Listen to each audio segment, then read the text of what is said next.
Decide చేయలేము, ఎందుకంటే దర్యాప్తు జరుగుతుంది. చాలామంది మీరు కూడా ఇనిషియల్గా చాలా అనుమానాలు వ్యక్తం చేశారు. హర్ష్ కుమార్ గారు లాంటి వాళ్ళు మాట్లాడారు, చాలామంది మాట్లాడారు. తొందరపడకూడదని ఆగాం.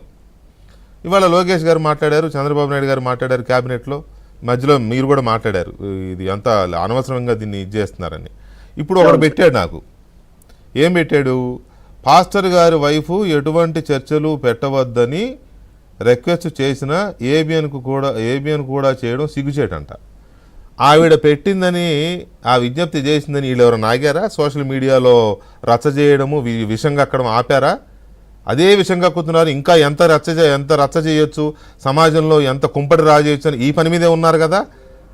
ఇంత జరుగుతుంటే ఏంటి, దీని వెనకున్న మోటివ్ ఏంటి అసలు? మీ అబ్జర్వేషన్ ఏం తేలింది మీకు? సార్ వికే గారు, మీకు అలాగే ప్యానెల్లో సభ్యులకి ఏబిఎన్ ప్రేక్షకులకు నమస్కారం అండి. నమస్తే అండి.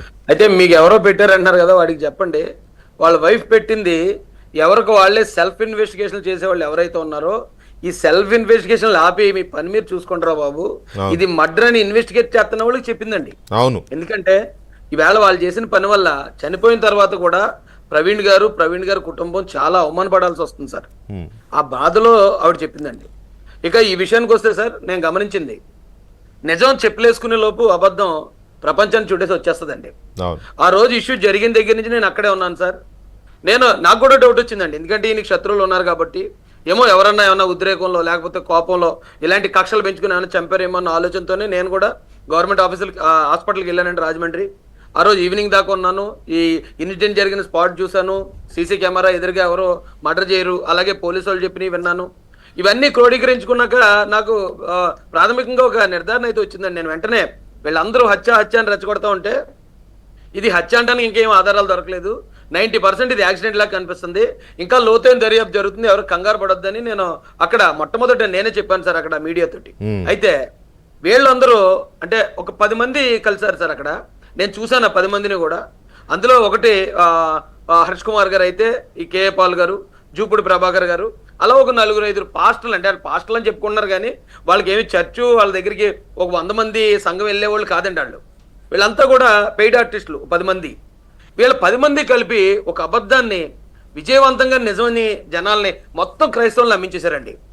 ఇది మర్డరే, దీనికి మా దగ్గర ఆధారాలు ఉన్నాయి, ఇదిగో ఫలానా ఆధారం అని ఆ 10 మంది చేసిన ఈ పెంట ఏదైతే ఉందో, ఆ తర్వాత ఒక సీఎం గారు, ఒక లోకేష్ గారు, ఒక పోలీస్ డిపార్ట్మెంట్, ఇప్పుడు షర్మిలా గారు, మాలాంటి వాళ్ళు, మీడియా, ఇక ఆ దారిలో ఆయన ప్రయాణించిన క్రమంలో ఆయన చూసిన ప్రతి ఒక్కరూ, ఇంతమంది చెప్పినా సరే నిజమని అందరినీ నమ్మించలేకపోతున్నాం అండి. అయితే రాజేష్ ఇక్కడ నేను ఒక మాట చెప్తాను. మీడియా కూడా ఒక సెక్షన్ ఆఫ్ మీడియా కొన్ని ప్రయోజనాల కోసమో లేకపోతే ఎందుకోసమో కానీ బాధ్యతగా వ్యవహరించాల. అవునండి, అది నేను నిష్కర్షగా చెప్పగలను, అందులో డౌటే లేదు. చాలా బాధ్యతారాహిత్యంగా, మరి వ్యూయర్షిప్ కోసమా లేకపోతే ఎందుకు ఆ స్టాండ్స్ తీసుకున్నారో నాకు తెలియదు కానీ చాలా బాధ్యతారాహిత్యంగా వ్యవహరించారు. కాబట్టి మీడియా సగం మీడియా చాలా బాధ్యతారాహిత్యంగా వ్యవహరించి సమాజం యొక్క ప్రశాంతతని వీటిని దృష్టిలో పెట్టుకోకుండా వాళ్ళ సెల్ఫ్ దీనికోసం ప్రయత్నించింది. కాబట్టి మీరు మీడియా మొత్తాన్ని మీరు అలాగా ఇది అవసరం. Please, okay, carry on. Sir అంటే వీళ్ళు ఏం చేసేవారు అంటే సార్, హత్య అని ఎవడు మాట్లాడుతున్నాడు ఆడి దగ్గర మైక్ పెట్టారు కొన్ని మీడియాలు.